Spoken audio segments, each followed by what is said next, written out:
This decision truly decided Jollibee's fate and made Tank Caktiong a billionaire. Welcome back to another video. We've all heard about McDonald's as one of the biggest fast food franchises in the world, but few people know that the company found its biggest competitor in the southern region of Asia. A man decided to struggle and compete against the globally popular company and found success. Here's a look into Jollibee versus McDonald's. An early startup. The story dates back to the early days of 1975, when a man named Tank Caktiong decided to start a business by himself in the Philippines. It was a true challenge of faith and patience, as there weren't many people willing to take such a risk in a bad economic situation.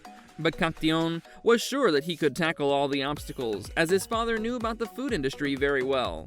Tony's father had his own restaurant in Davao City, and he knew he could always rely on him for help. With his sights set on making a mark in the field, Tony set out to pursue his goal. That year, he opened 2 ice cream parlors in Manila that were quite small in size. But Tony was looking for quality. Therefore, he didn't worry about his shop's magnificence and focused on the more important aspects of the business. Soon, he learned that customers were looking for fast food, and anybody who could bring some good quality burgers would surely make a nice profit in the area. With that in mind, Tony launched burgers along with ice cream to attract more customers and increase his revenue. Soon, his sweet treat became less preferable among regular customers, and burgers were bringing in the most profit. To keep himself in business, Tony decided to reinvent his business model and came up with something entirely different. With a new approach, Tank Caktiong introduced Jollibee Yum Burger in 1978. The arrival of competition. For 3 years, Jollibee had smooth sailing, as its burgers were gaining popularity in the country. People were flocking from everywhere to check out the Philippines' newest fast food sensation. But things looked serious for the new business when a new brand stepped into the country for the first time. McDonald's, one of the biggest fast food restaurant chains, had set up shop in the Philippines, and Tony, along with his investors, looked worried. Back then, McDonald's had set up over 5,000 locations in major parts of the world and already had 23 years of experience.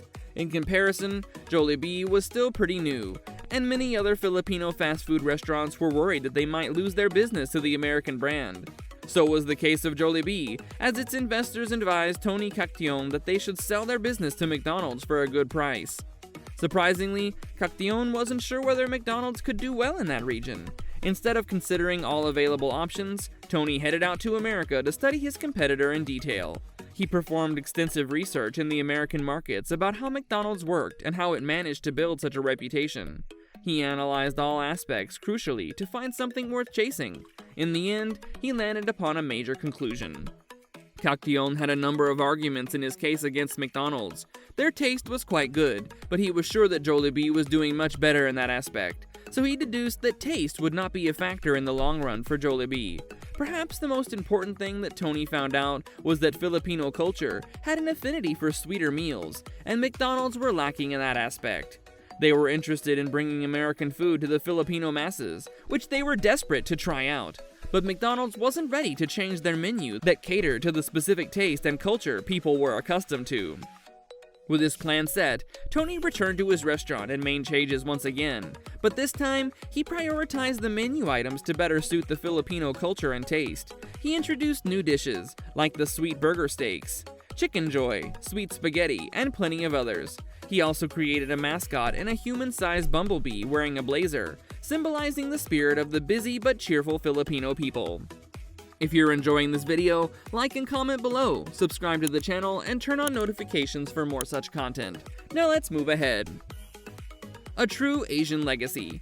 Tony's plans worked brilliantly, as McDonald's were unable to capitalize on their popularity. They remained sustainable but couldn't continue their growth. On the other hand, Jollibee became a sensation in the country, and Tank Caktiong created the Jollibee Foods Corporation, the biggest Asian restaurant company in the world. Last year, Jollibee boasted a massive 1,150 locations in the Philippines and $1.6 billion in revenue. McDonald's doesn't even come close in that region, as they only made $845 million from 650 branches. Interestingly, Tony's superb business skills led to the acquisition of many other fast food joints in the Philippines under the Jollibee banner.